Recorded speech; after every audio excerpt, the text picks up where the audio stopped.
International atomic energy agency के नायब सदर रफ़ाएल ग्रासी ने एटॉमिक एनर्जी ऑर्गेनाइजेशन ईरान की दावत पर ईरान का दौरा किया, जहां उनकी एटॉमिक एनर्जी ऑर्गेनाइजेशन ईरान के न्यूक्लियर चीफ मोहम्मद इस्लामी से मुलाकात हुई। दोनों रहनुमाओं के दरमियान जौहरी मामलात पर तबादले ख्याल हुआ और मुस्बत तामीरी नताइज पर यह दौरा इख्तिताम पजीर हुआ। इन मुज़ाकरात के नतीजे में ईरान ने इंटरनेशनल एटॉमिक एनर्जी एजेंसी के माहिरीन को ईरानी एटमी तनसीबात पर निगरानी करने वाले आलात की सर्विस करने की इजाज़त दी है। याद रहे कि इससे कबल फरवरी 2021 में ईरान ने जज्बे खैर सगाली के तहत इंटरनेशनल एटॉमिक एनर्जी एजेंसी को ईरानी जौहरी तनसीबात के कैमरों के जरिए निगरानी करने की इजाज़त दी थी, लेकिन एजेंसी और अमरीका की जानिब से मनफी रवैये के बायस ये निगरानी खत्म कर दी गई थी। ईरानी सुप्रीम लीडर आयतुल्लाह उज़्मा सैयद अली ख़ामेनी के फरमान के मुताबिक ऐसे हथियारों को बनाना जिससे बेगुनाह अफराद लुक़्म अजल बने शरअन जायज़ नहीं। توانایی‌های علمیمون و فناوریمون در زمینه مسائل هسته‌ای بالاست.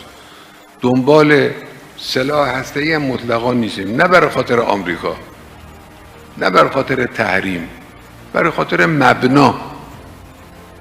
مبنای فکری ما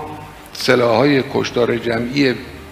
از قبیل اتمی و شیمیایی اینها رو مجاز نمی‌کنه، اینا حرام شرعاً. इसलिए ईरान जौहरी हथियार नहीं बनाएगा, लेकिन मगरब और अमेरिका को ये फिक्र लाहक है कि ईरान जौहरी हथियार बना रहा है और अगर ईरान ने जौहरी हथियार बना लिए तो ईरान आलमी अमन के लिए खतरा बन जाएगा। अमेरिका जिसने जंग अजीम दोम में एटम बम हमलों में लाखों बेगुनाह अफराद की जान ले ली, ये वही अमेरिका और मगरबी ताकतें हैं जिन्होंने मशरिक़ वस्ता में सेहूनी काबिज़ इसराइल को एटमी ताकत बनने में मदद दी और आज उसके पास सैकड़ों एटमी हथियार हैं, लेकिन एक बेबुनियाद इल्ज़ाम की आड़ में ईरानी अवाम पर सालों से पाबंदियाँ आयद की हुई हैं।